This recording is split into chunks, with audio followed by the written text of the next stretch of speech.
Hello, everyone, and welcome to the Process Podcast. Hello, everyone. Hello, Ed. Lotte. Hello. Who have you got around the table today? To my right, we have... Yes, this is where you're supposed to say your name. Lotte. Coach Lotte for a third time. To her right, Karans and Chief. Karan for his very first ever podcast. Let's go. And to his right, Schalk, Schalk, Willem. Skulky. William. We call him Schalk. Yeah. Also, first podcast. Guys, Yeah. welcome. Thank you. Schalk, how long have you been at the Process program in Coastal Fitness? About 6 months, 5 months, just over 5 months, I think, as a coach. Before that, you Before were? that, I was a client for about 3 months or so, training in a different gym, and then I moved over to Coastal. Karan. For me, I joined Coastal as part of the team as an apprentice in, I'd say, November 2021. And as a member, I'd say June 2020. So about almost 2 years now. So you are a product of our second, because technically Lotte, you were our first ever apprenticeship program. I was. Yeah. Yourself and Andrew are products of our second ever apprenticeship program. Yes. Most recently graduated. Round of applause, everyone. And now a fully fledged coach, coaching group classes, taking on individual clients, fundamentals, doing all the fun stuff. Yeah. How's it been so far? It's been great. It's been about 2 weeks. It's been a balancing act, trying to manage my time between coaching and my own training as well. Had to play around with my sleep schedule. So it's been fun. I've been learning a lot, been learning loads, loving the vibe and atmosphere in class. But yeah. How's that sleep schedule going? Great question. So it started off with an 8 p.m. to 4 a.m. and now it's slowly morphed into a 10 p.m. to a 6 a.m. What?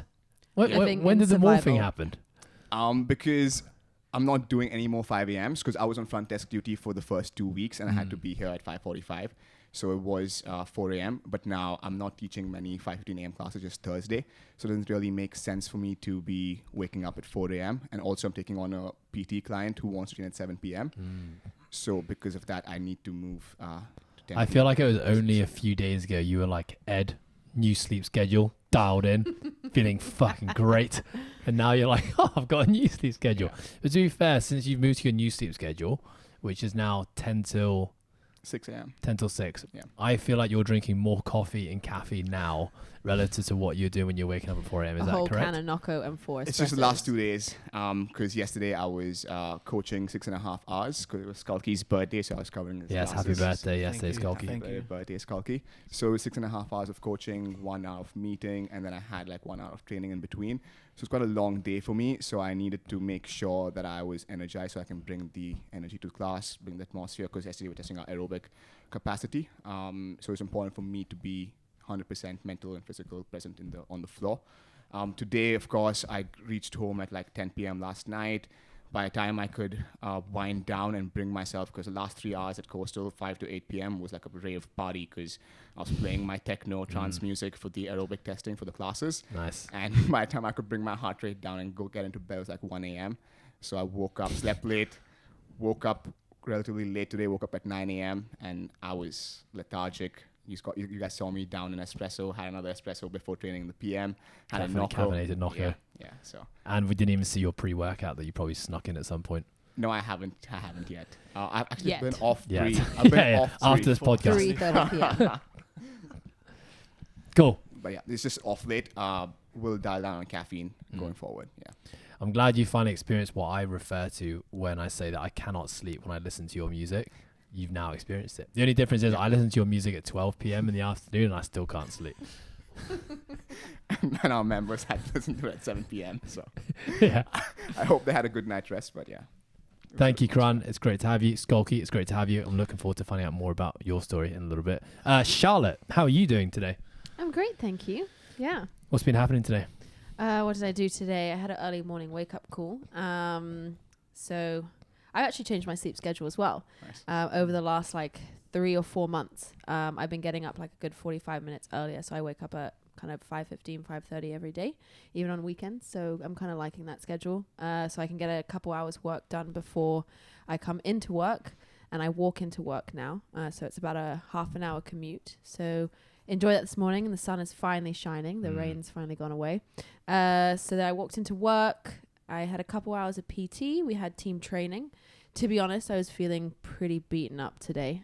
We had obviously our testing week this week, and Monday we tested our squats and our dips, so I was pretty sore from that. And then I pushed quite hard on our aerobic tester yesterday. I was next to Tammy, and I don't think that was and the me, smartest decision. You're also next to me, don't forget. And then so I actually had a really good sleep last night, but I think just CNS and everything like that was just taking a little bit of a hit today. So I took training a little bit easier. We had a pretty good team session with some clean technique work, and then I had my afternoon clients, and here I am, another day in paradise. Can I ask why you moved your sleep schedule forward?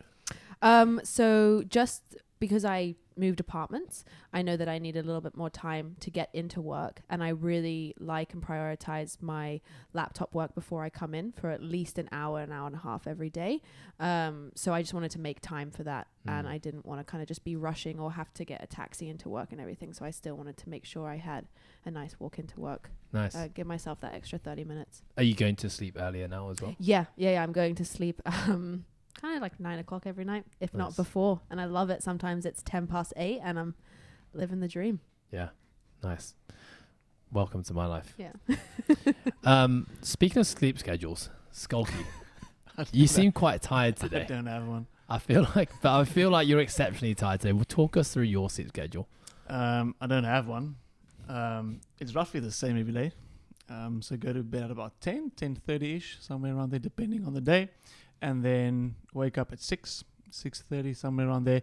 If I have later stuff in the morning, I might sleep in until 7 till 8. So it varies quite a bit. But yesterday we went for dinner, got home at about 10, went to bed at about 10:30, and I think it's probably just the testing and stuff from yesterday that's probably made me a bit more tired. You're a pretty good sleeper though, you say. Yes.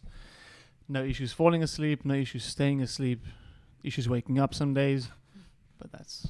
Are you the type of person that if you have the opportunity to lie in, you can lie in? Yeah, very much so. Yeah, see, I don't get that. I mean, like, Really? even on weekends, like, maybe I'll go to bed a little bit later on a weekend or something if I don't have work the next day. But still, or even if you have a celebration and you get home a couple hours in the morning, kind of like that, early hours in the morning, I mean, I still wake up 5:30, 6 o'clock, even if I've gone to bed late. Like, my body's just, okay, I'm awake. And I just can't lie in. I'm interested. Are you thinking back to childhood? Was sleep always something you prioritized? I think we might have spoke about this before. I think I made an effort to prioritize the sleep. Yeah. But I think I've always had enough time to sleep. As I mentioned, I was in the hostel since I was 14 till about 18. Yeah. And that was quite a rigid. Go to bed at 10, everybody in the hostel. Wake up at 6. So that gave me, I think, a good enough base to have enough sleep. I do really think there's a lot of linkage between like childhood sleep behaviors, especially in like teenage years to how that carries over to adult years. I know that my sleep went to shit the moment my parents bought me a computer in my room. And then that's when I started to go to bed way later, started playing video games, ICQ, MSN Messenger, all that shit. Good old MSN. In the chat rooms. Exactly. Yeah. Habbo Hotel. I was speaking of Schalk about this the other day. I don't know if you're a listener and you know what the Habbo Hotel is, please send me a message. It's basically sounds a bit weird actually. You basically create a little Lego man essentially. This was like the graphics were pretty poor. It was an internet thing. It's essentially a chat room, but you'd actually have this little person that represented you, an avatar, I guess.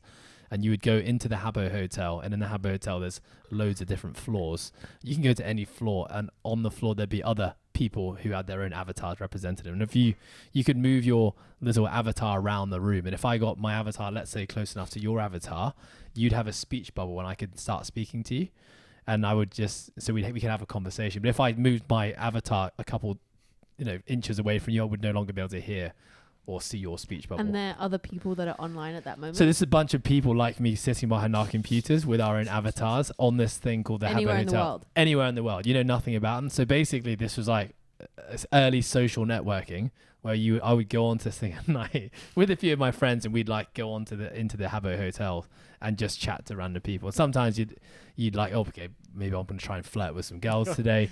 Sometimes I'm just going to see what these people are into and chat about life and sport. Sometimes I'll be like, all right, I'm just going to try and abuse some people and get some people really angry and piss people off. I know it's pretty dark actually. Fascinating. But that was the Habbo Hotel, and I used to spend many hours on that thing at night. as well as lots of other weird things we used to back in the day. What about you, Karan? What's your, are you a quality sleeper? Going back, I would say sleep was never a priority. It was more of like that student lifestyle, staying up, studying, or university, sleeping at odd times, 3, 4 a.m. during freshman year, waking up at 12 noon. So it was never a priority. I think I started prioritizing sleep more when I joined the team as an apprentice. I did understand the importance of sleep when I started training 4 years ago, but it was never a priority because I was taking on too much on my plate. I was, working a 9 to 6, doing a master's degree, had a girlfriend back then, and I was training 2-3 hours. Crypto. All of that, right? I was taking on so much that Fires in a building. They won't understand. But yeah, sleep was never a priority, but now with me training twice a day, 5 times a week, and me having competitive aspirations, I understand and I need the sleep. I need 8 hours of sleep. So it's a priority now. Nice. Okay, let's get on to today's theme, guys. Today's theme, we are talking about why do we train? But I'm going to actually take it back a little bit first, and we're going to start with what got you into training in the first place. So I'm sure for some of us it might have been sport, in which case we'd love to hear your stories. But I'd also love to hear like when you stepped into this kind of arena, like, weight training and specifically doing fitness not related to sport. So I'm going to start with you, Charlotte. Talk me through your training story. Okay. Well, you pretty much know a lot of it. You've been involved in a lot of it. So I guess my training started with my sporting background. Growing up, I was very athletic in a lot of different sporting teams, but my main sport was netball. And I used to play like quite high competitive netball in Hong Kong. And at that time, still when I was in high school here, I actually used to drop in to Coastal Fitness twice a week and do a small group with Ed that actually my mum and her friends were a part of, and they still come to. I was 15, 16? And then that kind of caught my eye for, I guess, the gym environment and strength training and things like that, and I guess the whole CrossFit world. But I didn't look too much into it until I actually got injured. So I had a shoulder dislocation, which then I actually knew the first person that came to mind to help me out with that kind of rehab stuff was Ed. And I had already had a kind of athlete and coach relationship with you. So I came to you for some rehab stuff, and we actually worked together for a couple of years with that, didn't we? And I did some iTrain. And then I was going to university and I was all healed and it was great. I was going to go play netball there, super, super excited. And I tore my ACL and my meniscus in my first game at university.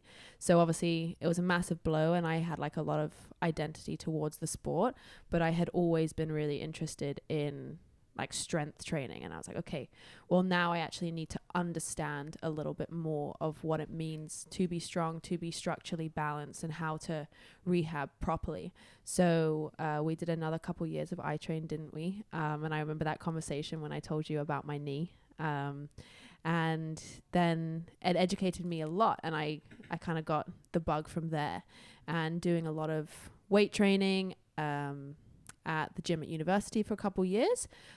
In that space, I also had to have another knee operation. So if anything, it ingrained even more kind of the importance of weight training and resistance training, things like that. And it wasn't until kind of like my last year at university, I started to take like a little bit more interest in CrossFit.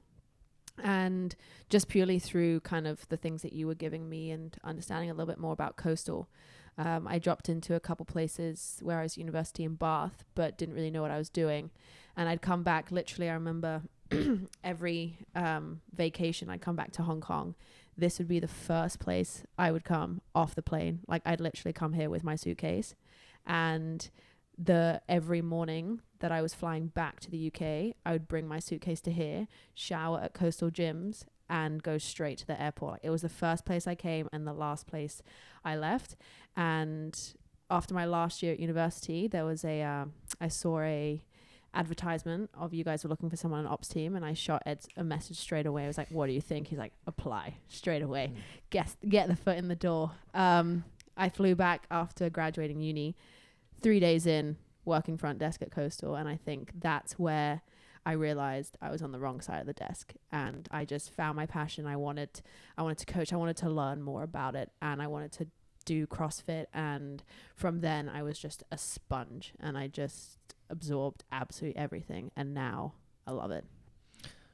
It's cool you hearing that story again, because I don't think I've actually heard you tell that whole story as to like, you know, because I mean, a lot of that I now remember all of it, but I think I'd forgotten lots of parts of it. I remember like the injuries. I always think it's so cool that you had, you know, but we were working together at university, because I remember writing your strength and conditioning programs, and we would jump on calls, and you'd, you know, thinking back when I was at university, I'd love to have had a coach kind of guide me through the training. Yeah. And I think it's really cool that you were always the one reaching out, being like, I need a training program, like, to get me through this. Yeah, the whole 3 years. I remember, like, I did my shoulder when I was in Hong Kong, and from then I was like, okay, Ed, you are my coach. Like, we're going to do this. We're going to stay with this through uni. And I also remember having a conversation with you that I wanted you to be my coach in addition to my netball. And then my netball came crushing down. And I was like, look, this is what happened. And it was so cool. I remember just filming everything on my iTrain. I still remember some of the photos of the gyms. I still remember it quite vividly. Yeah, it was really cool. So for you, really, it was training to supplement sport, but an injury was really like the big catalyst for all of it. Injury was kind of what led you down the strength and conditioning route to understand how to get back. Yeah, 100%. And I think, you know, like I get clients ask me all the time, like, how did you get into this? How did you get into coaching and understand weight training and stuff? And at the time I thought like my world had ended. I had like a massive identity crisis with netball. Like, it was just everything. And now I can look back and just be, you know, everything happens for a reason. And I don't think if that injury happened, I would have taken such a passion in what I do now, and understanding training and muscle groups and training for longevity like we do here, but then also competitive athletes. And I'm able to click into the mindset of competitive athletes in a way that I can relate to them. And I want to prevent potentially, you know, things that happened in my life. Did you guys know that story? I did not. Not at all. Yeah, most of it. Yeah. We spoke about it. Yeah, we've had a discussion about it before. Awesome. Thanks for including me, guys. Really appreciate it. Schalky. You're probably sleeping, Schalk. What's your story, Schalk? So same as they're really quite active since I was small. How small? Probably like 4 months, probably. Wow. No, I don't know.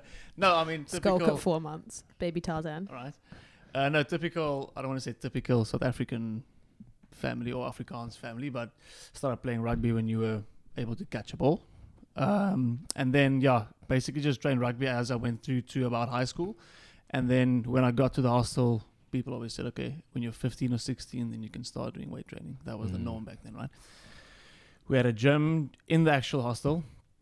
Just a couple of dumbbells, couple of barbells, nothing too fancy. Can I just pause you real quick? When you say hostel, Schalk, you're talking like a boarding school. Yes, right? yes, boarding school. Yeah, sorry. Yeah. Continue. So we had a boys' boarding school and a couple of streets down, girls' boarding school. So we had a gym in the actual boarding school. So we were dabbling around there, Monday chest and triceps, typical bro split, just to get bigger for rugby. Nothing actually to facilitate actual rugby playing, because back then you thought, well, if I'm bigger, I'm sure I'll be better.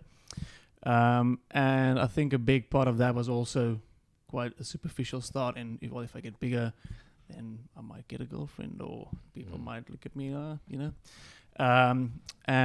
So basically that's how I started out, and then continued doing that until I finished school. And then I took a gap year when I was 19 years old, and that's when I started doing a bit more research into training. So then it went from a bro split to, let's say, push-pull legs or something like that.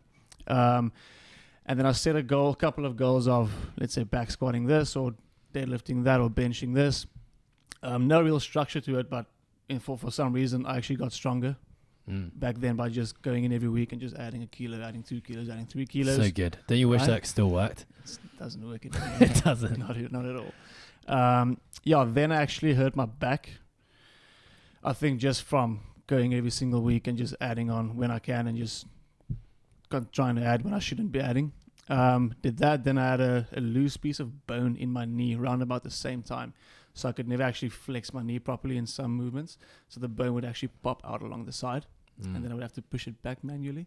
Nice. Putting a face like that. No, it was quite nasty. Like you actually did it with your hands. Yeah, with your finger. Yeah. It came out on both sides of the patella though. So some days on the right side, some days on the left. Wow. Did you get that removed? Yeah, so then I got that removed, and then after that I never really got back into, or never felt comfortable getting back into heavy squatting or stuff like that. And yeah, then I went to study computer programming for a year because I thought that's going to be cool. I had no background in computer stuff at all, but I thought that'll be sick. Failed my year, so I dropped out. And then I started looking to what I was going to do going forward because I've got to do something, right? And then the one thing that was always there since I was small up until that point was training and being active and being around people that's active. So then naturally I think the reason for me getting into personal training was, well, that's what I'm currently doing and I'm enjoying doing it. And if I can provide some sort of value to other people while doing it, then that's obviously great. And yeah, the reason why I'm training currently, there's no real specific. Whoa, we'll get into that, Oh, we're Schalky. gonna Hold get there in tight. a I've got more questions about Sorry. young Schalky. Okay. Did you have aspirations when you were playing rugby to make it to a certain level? Yeah, I think every young boy in South Africa probably dreams about playing for the Springboks one day. Did you ever actually believe that? Yeah. Yeah. To be honest, some days I'm like, if I stop playing rugby again now in like 2 years, maybe I'll play for the Springboks. It's not going to happen, but you know. Yeah, but I was never, because you obviously go through a few trials. You play like your match to now get you through to the next stage to go and play for Western Province or whatever. But I never got through to the actual, like the big one. But in my head, I was always like, well, maybe I just need to get bigger, or I need to get this, or I need to get that. So, yeah. What position do you play? Scrum off and fly off. Can't picture you as a scrum half. Yes, Too big. Yeah. I was smaller back then. But you're probably small in South Africa, though, to be honest. Yes. Also in the hostel while I was training, obviously trained as hard as we could, but I never ate. Same issue I have now. So never really picked up a whole bunch of weight back then. Never really got super strong I made that compared to the mistake guys too. around me. And here I am 5 years later, still trying to put on weight. No, I'm the same. Subway a day. Yeah. Question. So you said when you started lifting weights, so when you're about 16, when you're in the hostel, that was kind of when you guys were allowed to start lifting weights. And Yeah. you said it was partly to do with rugby, but it was also partly there was if there was an insecurity that you were feeding of some sort, was it? Yeah, I definitely think so. I mean, I was quite skinny when I was young. Still not that big right now. But yeah, I definitely think you would always have some sort of thought in that 15, 16, 17 year age bracket of like, maybe I just need to look more alpha or be more this or be more that in order for people to look at you a little bit more. But I soon realized that that's not really how it Yeah, works. so because obviously I had that exact same experience as well. But when you did start to lift weights and you start to get stronger and put on muscle, did you actually experience anything different? No, not at all. No? No. Interesting. People weren't recognizing and noticing that you were lifting weights and speaking or treating you differently. I mean, it actually is more recognizable from other men. Like Yeah. in the hostel, you would walk out of the shower and they'd be like, "Oh, you've been training." Yeah. And I'm like, "This is not really the guy or the person That's that I not want." why you to I'm tell doing me this. right? But yeah, that's unfortunate. I think a lot of people make that mistake of thinking that's going to get you somewhere, but Yeah. or that goal is going to get you that sort of satisfaction. But Interesting. I found, because I was obviously seeking validation. I knew I was starting to put in the work by myself. And, you want to hear that what you're doing is being recognized. And obviously at the time, you're probably not doing it for the right reasons because you're doing it to impress others. But the moment you get that first bit of validation that people recognize what you're doing, I just found I got exponentially more insecure as that went on, because you start seeking more and you want more. And like, okay, if I'm going to double my efforts, I want to get double the amount of confidence, and then suddenly you don't get double the amount of confidence. You're like, shit, yeah, it's happening. So yeah, it's almost like the day you start lifting, it's the day you start getting even more insecure. yeah, it's just going downhill, isn't it? Interesting. So for you, really, it was sports fueled originally, Yeah, I would with say perhaps so. with perhaps some masculine identity Yeah, I issues definitely in think there as if well. I did not play sports, I probably wouldn't have started training just by myself. Yeah. Interesting. Okay, Karan, I know you have quite an interesting story. Tell us about your story. So just to be clear, the question is why I started training. Yes. Awesome. So growing up, I always played sports. Started swimming at about 5 years old. So I was actually misdiagnosed with asthma by a doctor. So he said put your son into swimming. So I started swimming at 5, and then got re-diagnosed, and I didn't actually have asthma. But I stuck with swimming. I swam every week for, I would say, age of 5 to about age of 17. And can I just pause you there, Karan? Yeah. Where did you grow up? Bangalore, India. Awesome. So yeah, I lived there 19 years of my life, born and raised in Bangalore, India. So yeah, I was swimming about 13 years of my life, and I picked up different sports in school, like running, tennis, I would say are primarily my sports, and I also played a bit of soccer, football. So I was always very sporty. I was always athletic and lean. And then I came into university, and I didn't have any training or structure to my day, because when I was swimming every day, at least every weekend, and on the weekdays at least 3-4 times on the weekdays, either at school or at the pool near my house where I had a coach, or with the school coach. So I had some structure to my day and was focused around that. But when I came to uni, I'd say for the first 3 years, it was just about just playing a sport like football or tennis or swimming on the weekends with my friends. So there was no structure, there was no routine, there was no training there, and that was missing from my day, because I had nothing to center my day around. And I'd say in year 3, I did a bit of MMA, mixed martial arts, for about 6 to 9 months. That gave me some routine and structure. And then the first time I entered the gym or like started resistance training or weight training was in year 4, my final year of university. So I was about 22, 23 then. And yeah, so I started mainly because I was insecure with my body. I was very skinny. I was 59 kilos. Right now, for reference, I'm around 73, 74.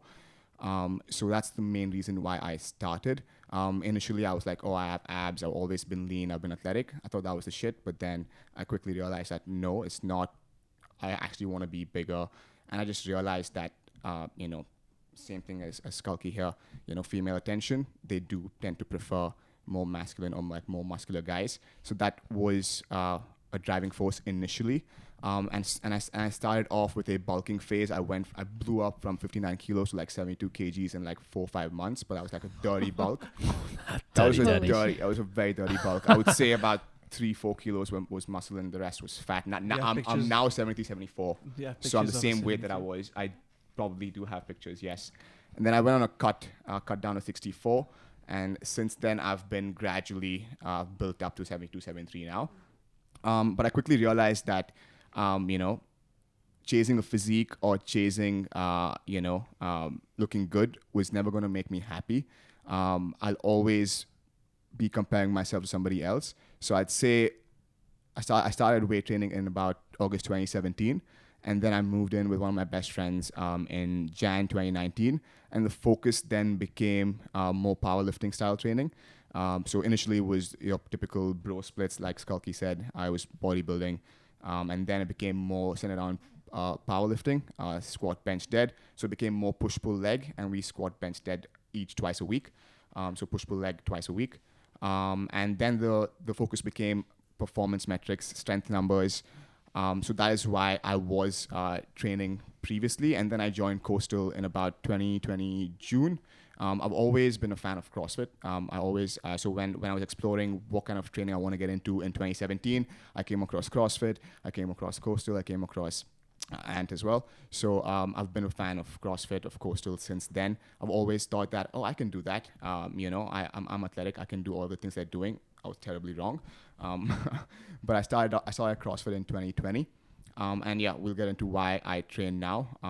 But at that time, it was initially for the physique, and then it was for the performance metrics and strength numbers. Yeah. I feel like you got something to say.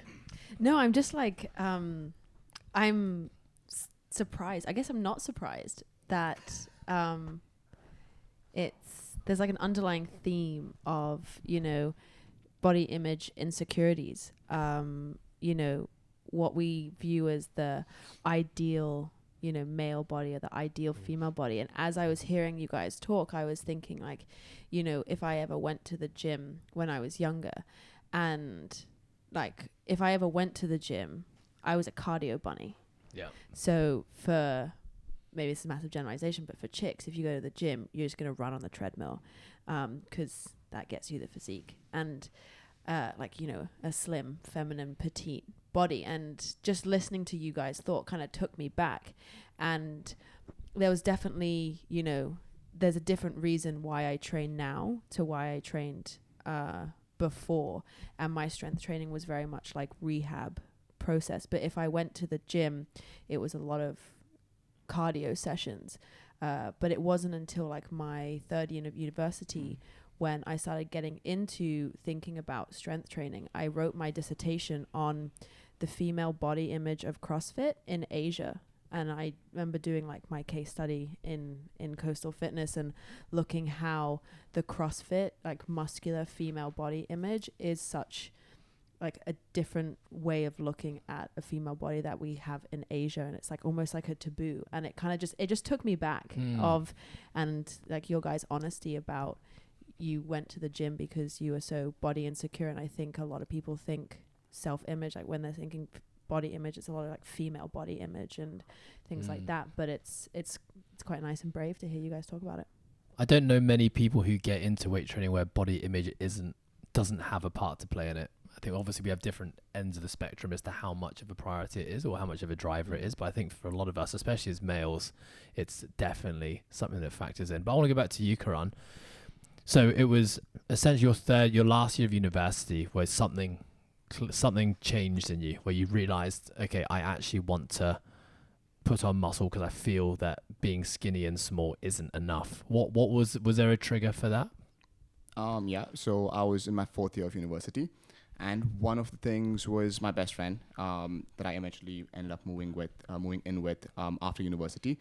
He used to go to the gym since his freshman year, and he was really strong. I mean, he is really strong, and he at his heaviest weight at around 110 kilos. So that was one of, I'd say, my beginning inspiration.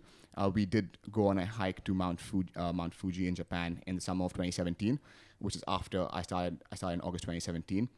So on that hike, I just didn't like where my fitness level was at compared to him. I just couldn't keep up with him. So he was big and strong, but he was also aerobically fitter than you? At that time, compared to me, yes, definitely. So which is why I was like, this is something has to change. And then the second reason is I had a girlfriend at the time who's now my ex. It's nothing that she said or did, lovely girl, but it's just you're a different person when you're alone and single, and when you're in a relationship, you get to know yourself as a different version of you, and your insecurities get exposed. So it's not necessarily her, but I just felt insecure. So, I just wanted to put on some muscle mass. And so the insecurity was around your body image, and that was linked to her desirability of you. Is that what you were feeling? You could say so. Yeah. I just know, I mean, let's be honest, that's the ugly truth is the initial attraction, whether you want to admit to it or not, is you start liking a person because of their physique or how they look. And then, of course, you fall in love with the person based on their personality, lifestyle, future vision, goals. But you're not even going to make a move, right, initially, if you're not attracted to the person. Because how are you going to, you're not going to get to know their personality just by looking at them. Right. So I feel, that was, that's what I believe, I guess. Yeah, so you're saying the physical part is an important part of what binds two people together in the early stages. Definitely. Would you guys agree? Schalk? Yeah, I think so. Just a question, Karan, I don't want to dive too deep into your relationship, but did anything happen while you guys were together to, let's say, bring up that insecurities, or was that just something that was always there and it just basically stayed all the way throughout? Because in my experience with my current girlfriend, I'm like the biggest dude in the world, right? And no matter how many times somebody can say that to you, obviously I'm surrounded by you guys in the gym, super big people, right? Or super fit people. So my reference is a little bit different, right? Our lens are all different, yeah. So did something happen, or was that just always in your mind? There were definitely a few incidents that, it's just nothing to do with her. It's just how I perceived it. That just didn't. I just didn't want to feel that way. So, yeah. Awesome. Okay, I wanna. So we've all got different stories here. Lotte, your journey in training, you actually started with a coach, and had a lot of guidance in your first experience with the gym. Chaps, we were basically self-guided. I guess you had a mentor and a friend that was kind of, I guess, you were learning from. I feel like Schalky, we were quite similar. We were just going into the gym and just trying to get as jacked as possible. Yeah. Schalk, I'm going to start with you. Where were you learning from? What were your at that time as a 16-year-old? Where were your sources of reference as to like how the hell do you know what to do? I think 17, 18-year-olds. So the guys in the gym. The old guy, the older guys. Yeah, the guys with me in the Arsenal, seeing what they're doing, looking at what the biggest guy is doing, the strongest guy is doing. The guy that's playing first team, whatever I'm playing, what is he doing? Why? Interesting. You know. I think also men's health was big back then as well. But we always tended to just do the same thing for 6 months and just try to add load for as long as you can. And if you can't do it, then that's okay. Yeah. We go again next week. Interesting. Yeah. Karan? I guess it was your friend was where you were learning everything from. Yeah, my friend, a couple of seniors as well, and also YouTube. And just I was very inquisitive, very curious. I wanted to know what I was doing. I can see that in you.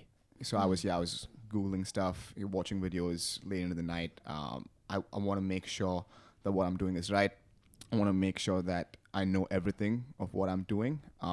So yeah, which is why now I've transitioned into a coach and I make sure that I can gain as much as knowledge as I can from everybody around me. Yeah, I think for me, so my first like strength training was I begged my dad for a gym set at home, and when I was about 15, I had a bench press in my bedroom, but I didn't have enough space for a barbell, so I only had an easy bar, like the squiggly one, which would destroy my wrist when I would try bench press. And I had one of those basically adjustable sets of silver dumbbells, which you could probably take up to like 10 kg.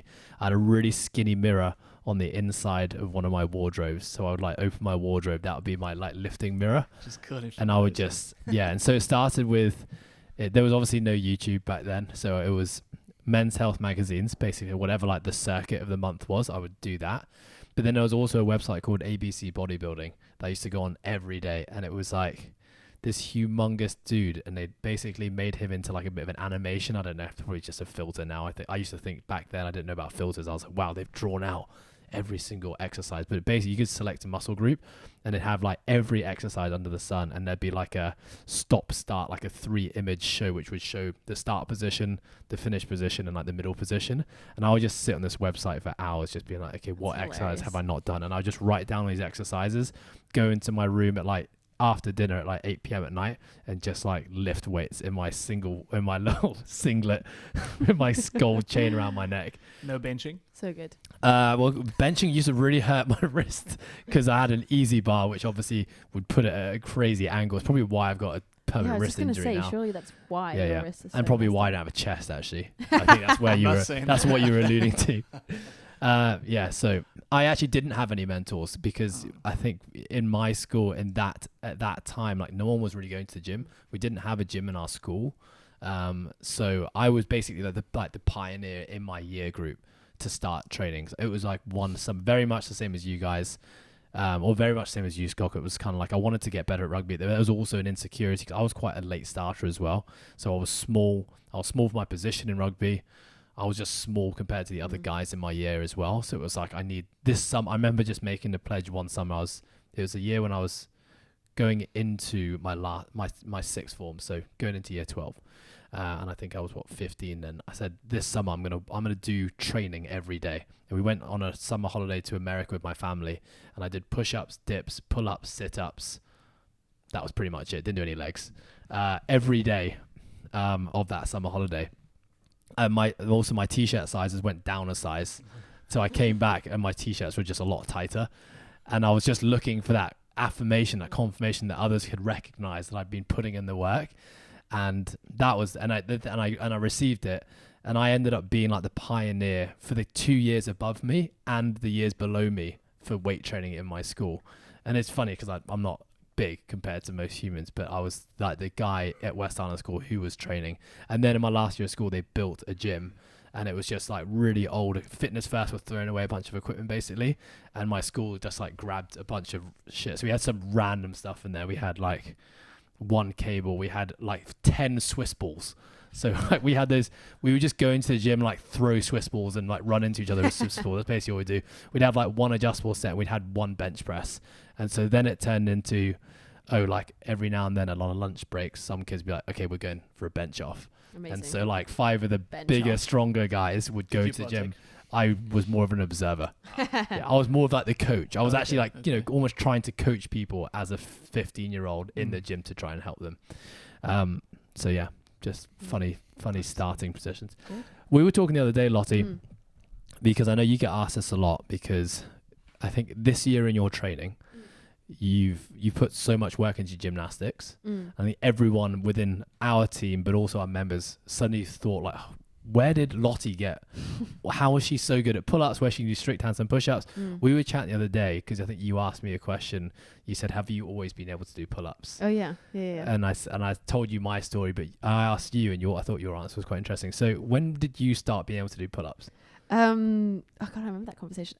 So I remember I grew up in Australia, in Sydney, and I used to live on the monkey bars just all day, every day.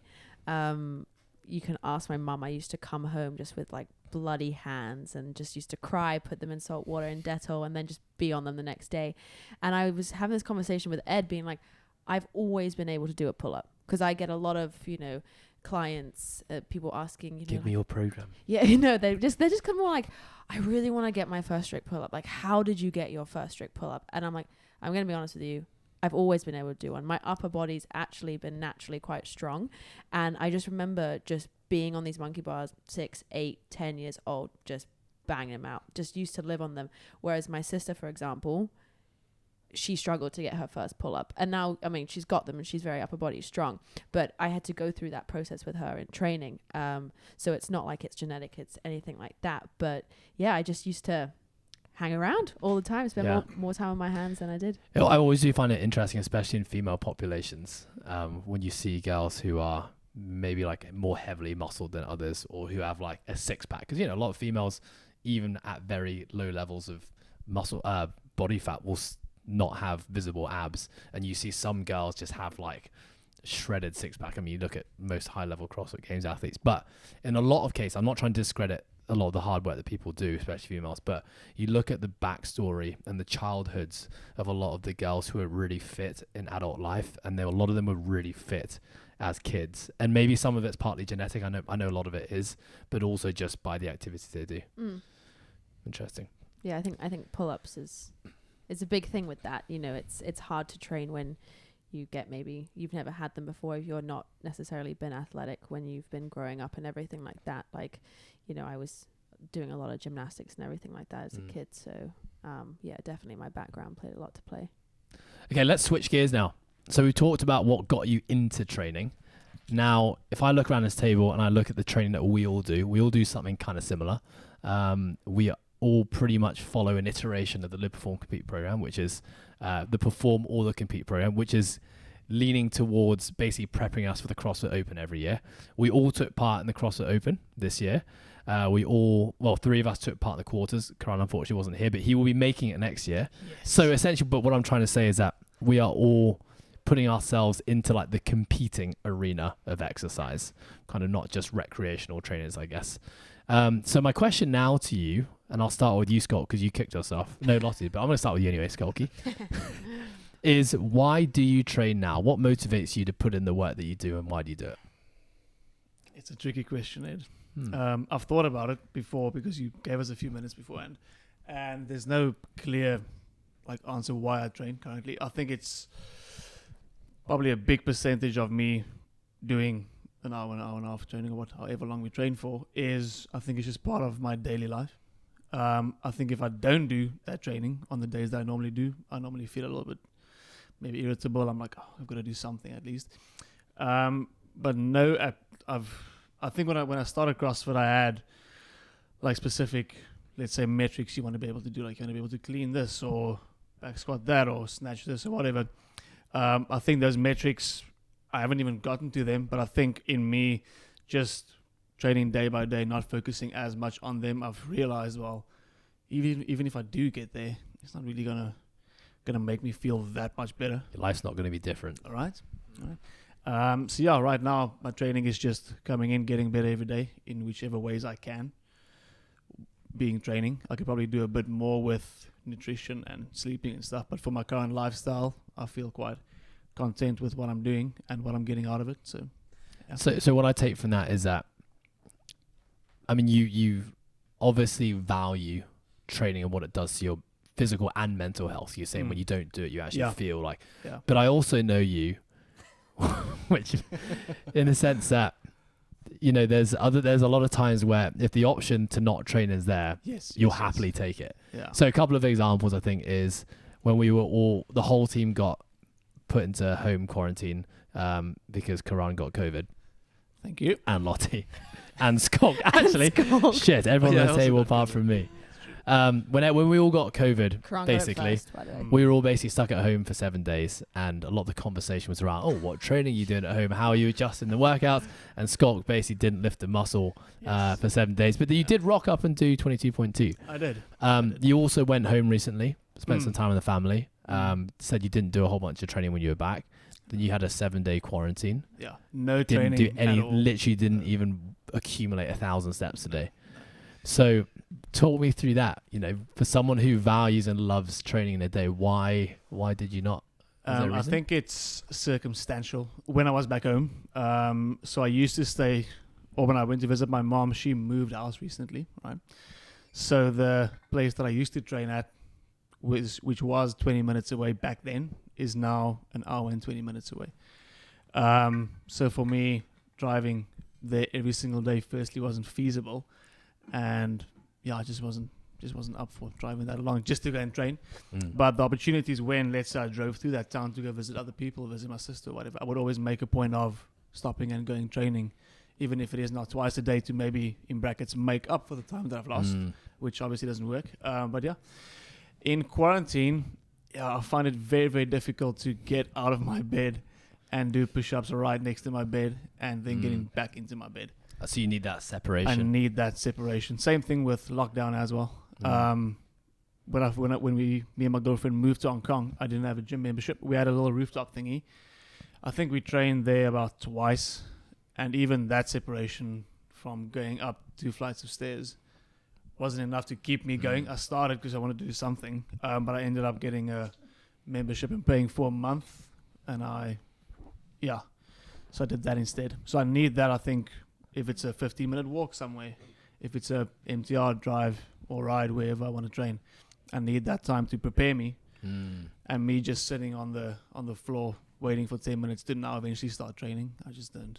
Do you have that same struggle with work? Like if you have to work from home, do you struggle? Not really.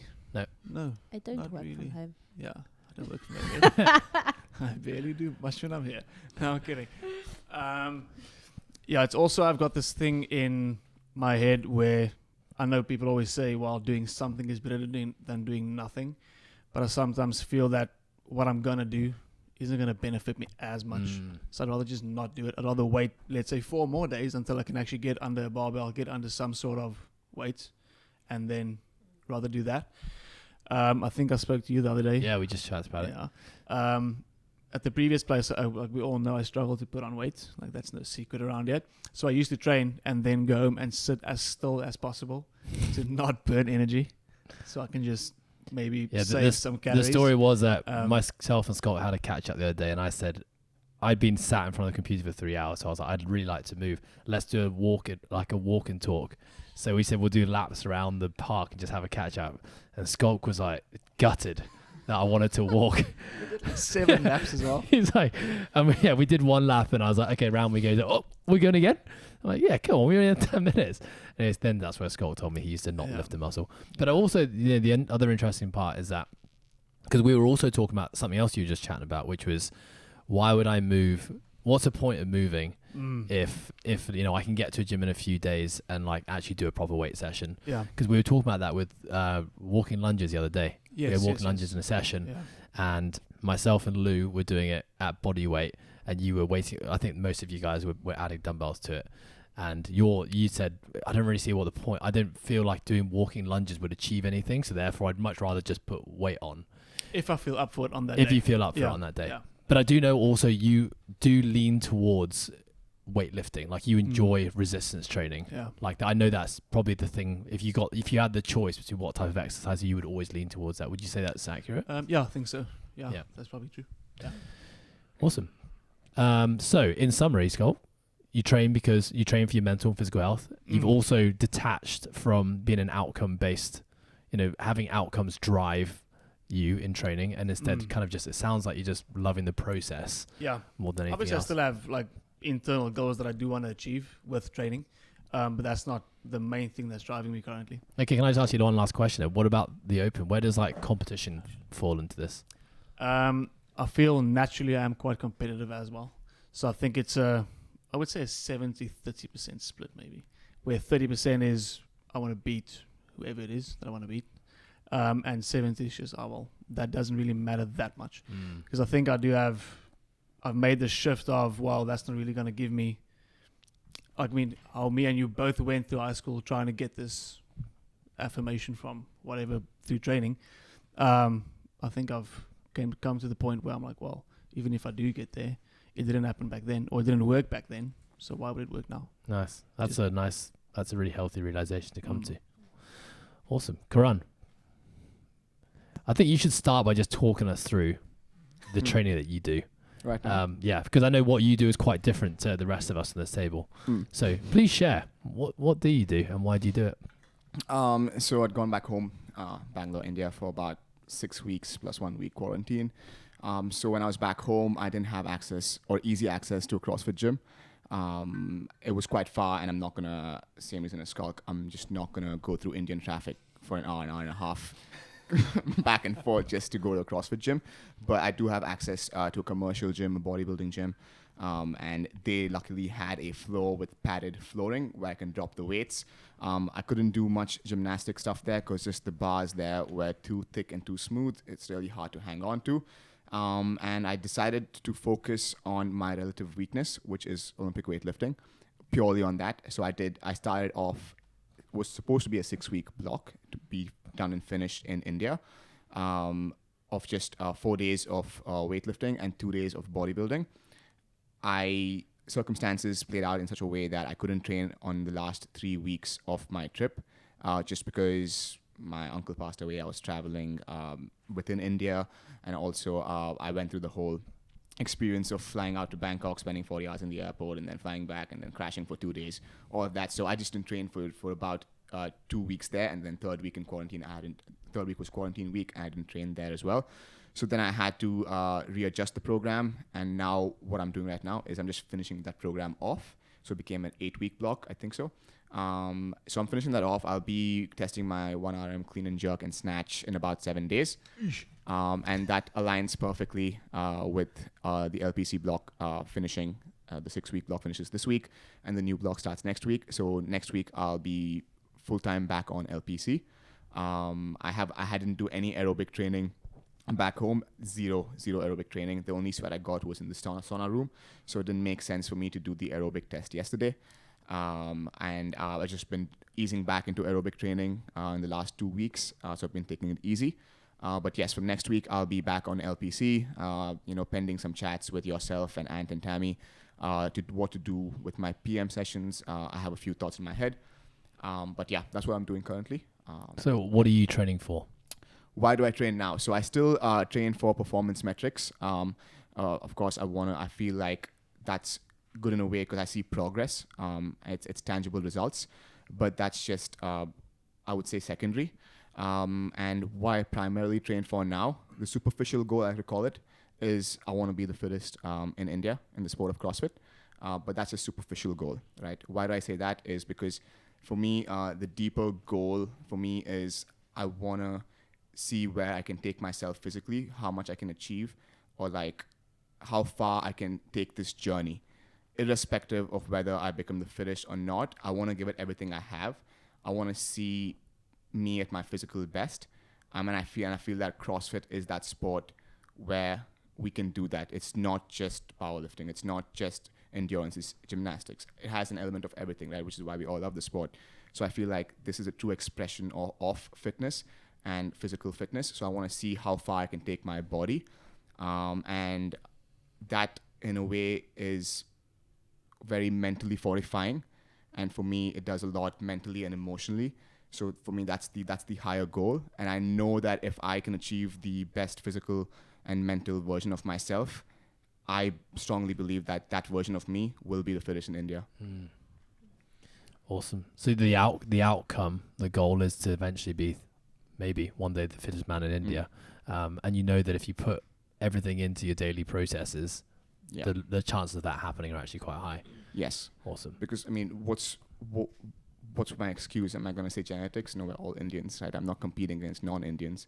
I have no excuse. So it's like the growth mindset, you know, why not me? Yeah. Why can't I do it? Like, what's stacked against me? So. Love it. Yeah. Where does health come into this? Does health come into it at all for you?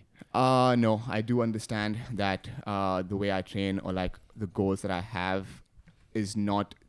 I mean, you know, if you want to be competitive in the sport of CrossFit, you're not doing it for health, and you're not going to train twice a day, 3 hours a day, you know, for health reasons. You'd probably be better off training 4 or 5 times a week for an hour. Right? I'm not doing this for health anymore. I mean, obviously, I do want to train for life.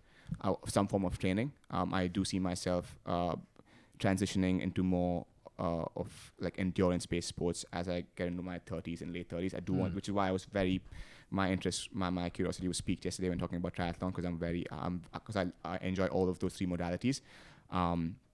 But I do see myself training for life, and of course, longevity is a goal.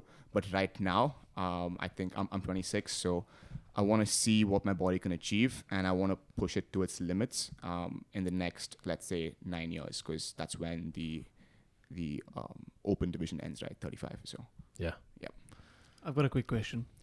Was your goal always just to be the fittest in India, or why does that goal not take the step to the fittest in the world?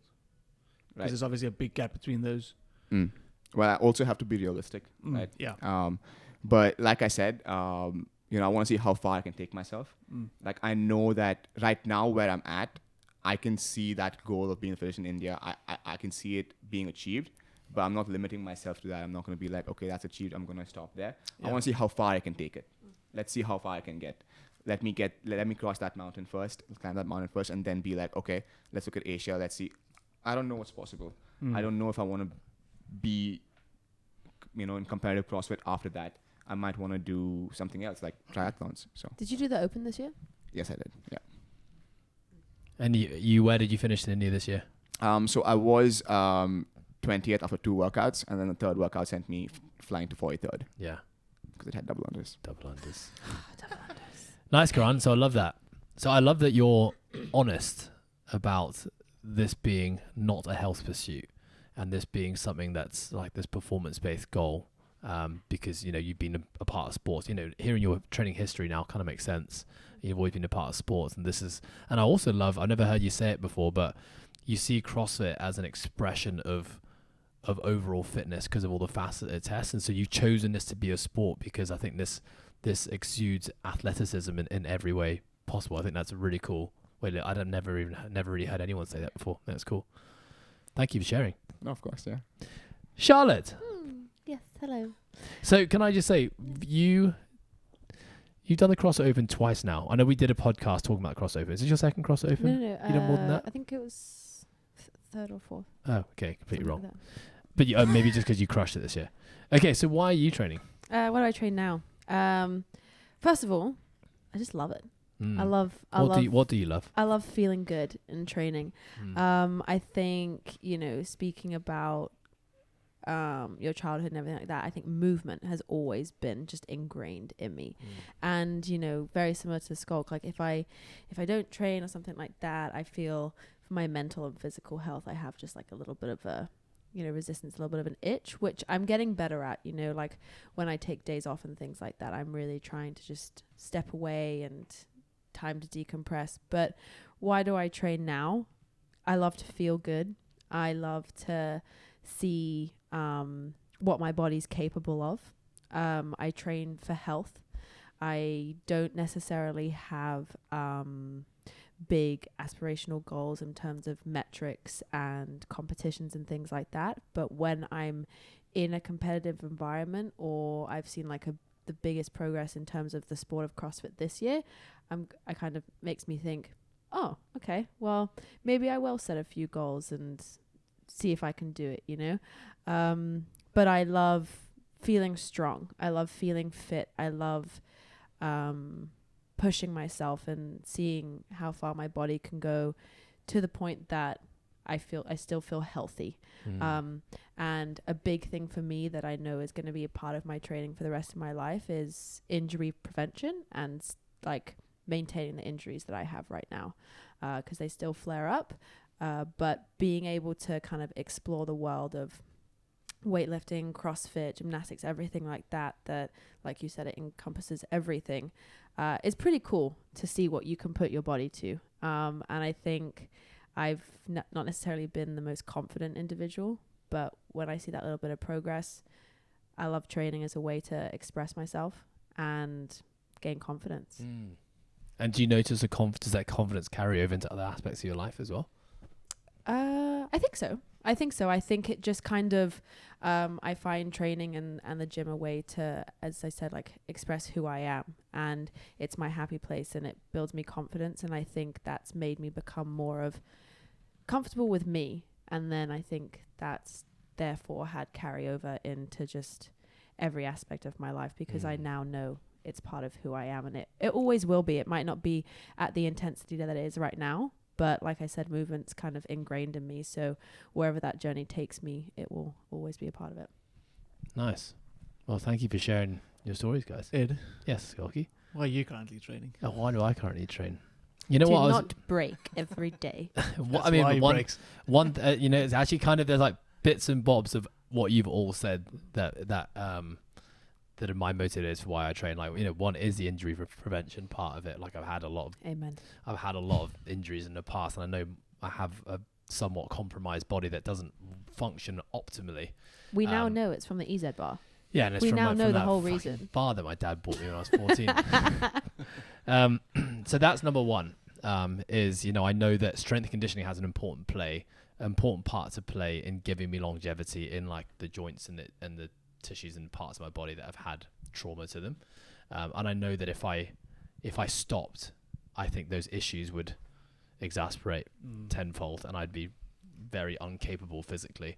And I do think about like having children and wanting to play football and like throw a ball with my kids in 10, 20, 30 years. Like, that's important to me. And I know that the work that I'm putting in now is going to, it's going to come to fruition when I need to in later life.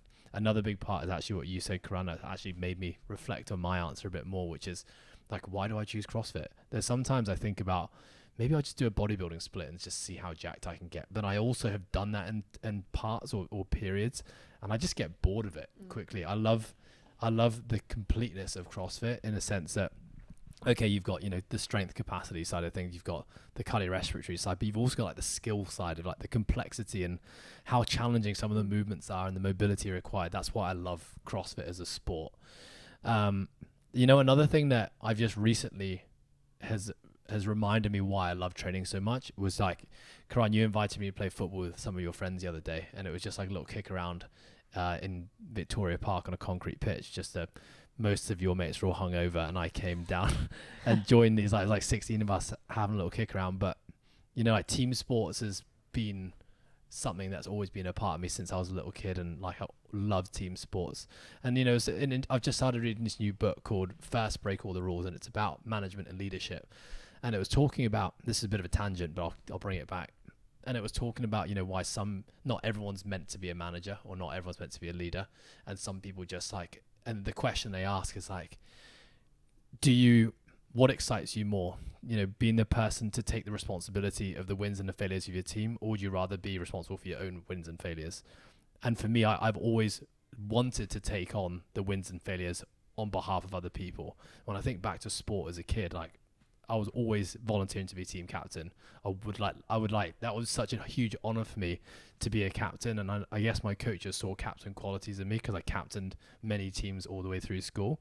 Anyway, being back on a football pitch, just having a friendly kick around, but being in a team sport again, I was like, I fucking love this so much. And when I think back to what our training looks like every day, and I mean, you guys will know what I'm like. I get onto the training floor, I'm super loud. I'm like, I love to take the piss out of everyone. I love like just the energy on that floor, and that is like such an exciting part of my day, and I love that. And so I guess, for me, the lifelong challenge is, at this current moment of time in this season of life, I'm trying to I want to see how far I can get within the sport of CrossFit, but with always keeping my other priorities of life in mind. So that is, health is number one on my priority list, but competing is not number one on my priority list. Actually, that falls behind things like relationships and my business and being a coach. Those things actually fall higher on the priority list. So it's being able to juggle the demands of life, keeping those three things as my priorities, but how can I still get better with all that in mind? So I'm kind of, more on the lifestyle side of things, but like the thought of competing also really, really excites me. Like I've always competed forever and I'll be a Masters athlete this year. And I'm really fucking excited to do the Masters qualifiers. Number one, because I think there's not going to be as many pistols. Number two, because the weights are lighter. But number three, I'm excited for the process of what the Masters format looks like. Like finish the Open, finish the Open. You've got like 8 weeks to rest now rather than just 2 weeks. And then I have to do the semi, like the courses. I'm going to have a whole new experience. I'm going to have all these new tools having gone through that process. That's going to allow me to now work with other people as well. So I'm actually really excited about the prospect of doing it. I don't care if I qualify or I don't qualify or how far I get in the season. That's not important to me. It's just more about the experience. So that's what I do. I think you said something like really important there. I think, when you talk about our team training, I think, well, personally for me, that's also a big reason why I train. Yes, I jump into LPC classes and I can train by myself on the odd occasion and things like that. But our team training environment and the atmosphere, and Liam said something the other day and he goes, isn't it awesome to be able to train with your friends? And like, it just brought a smile to my face. I was like, yeah, see, you're trying to smile. Everyone's trying to smile. Like our environment that we have, not only in our team training, but in our community, it's like really unique and special. And I think that's actually why people fall in love with training and the process of training, because a lot of people, even when they walk into this gym, yes, they're here for the training, but they're also here to see their friends, to see their mates, to have a good time. And I definitely think that is a massive thing, because like yourself, I've always been involved in team sports, and when that's not necessarily part of your life anymore, something like this, and it just amplifies it even more. Training will always be a part of my life, and I can be very diligent to do it by myself, and I admire those people who can just train an empty gym by themselves and do it for 3 hours. I'm like, I couldn't do that. But having the team around you and having other people enjoying, like-minded people who enjoy the same things, and you're working towards very similar goals and they encourage you, makes it even better. Yeah, so I guess it's a social aspect our of team training also, we love. just like Yeah, and I also think back to when I was training with the goal of like making it to regionals as an individual in 2014, 15, 16, when I had an individual coach following my own program. There were many times I would just train by myself. hard. And it was okay. I had a goal that I was so laser focused on. I look back now and I was too laser focused on the goal. I made too many sacrifices in life that I wasn't present in life enough. And anyway, that was a good learning. It takes a lot, right? Like totally. I really admire the athletes that just have to. But I guess tunnel that's vision. where having the drive and the Of why course, is so important. yeah. 'Cause It's different. I think now about training by myself, and I'm like, nah, no, I would never ever. I'll tell you right now, and maybe me saying this is also going to confirm this is never ever going to happen, but I will never hit a PR if I'm the only person in the gym. Yeah. Like genuinely, actually, if I'm ever going for a max lift, I will try and I'm giving away my trick now. But I will try and create as much noise as possible to get everyone to watch me when I fail my PR. But I get as many people to watch me on it because it like gives me so much excitement to like be in that arena, to have the pressure on, to actually go for it. If I knew that no one was watching me and I was in the corner going for a PR, I'm like, I'm not going to hit this. I have flashbacks to when you snatched 100 kg in that video of you and Shingo. Oh yeah, it's coming into my head. What a day. Yeah, I agree. Team, any closing thoughts? Not from my side. Yes, last words. I completely agree. One of the other reasons I train is the community, the relationships that I build, and how much it does for me mentally and emotionally, and just outside of life, how much it gives me. So interesting, because obviously you're following your own program right at the minute, but you still train with the team. Do you find that hard? Like, do you kind of have somewhat that you do want to be doing the LPC, or is it enough? Is it enough to just be in that atmosphere, but doing your own thing? The atmosphere itself is amazing. I definitely have intentions of focus or priorities for the day when of my own training. But for example, on Monday, I wasn't supposed to be testing my 5RM back squat or testing my 6RM Or dip because I sniffing, haven't done this block. I just did 2 weeks maybe of this block of the 5 weeks prior. But I guess I just got carried away with the atmosphere and I did get into the vibe. I actually the think most of caffeine. us came into Monday being like, Yeah. I'm not going to test. I'm feeling tired. And then everyone started to look at me. We were all just like, yeah, okay, let's do it. And now we're all dead. Now yeah, we're all screwed. now we're all But yeah, it's not hard because usually or typically, especially from next week as well, I'll be back on LPC in the mornings. And then if I'm doing my own thing, it'll be in the PM sessions. Cool. But yeah, so nice. Awesome. Glad to have you back. Well, glad to be team, back. it was an absolute pleasure. Likewise. Schalky and Karan, thank you very much for being on your very first podcast. Thank you for having me. You were Thank you. absolutely Thank you for having fantastic. I me. look forward to Yeah. having you again. Lotte, thank you for joining us once again. Thank you. Hope you guys enjoyed. We'll see you next time. Bye. Ciao, ciao.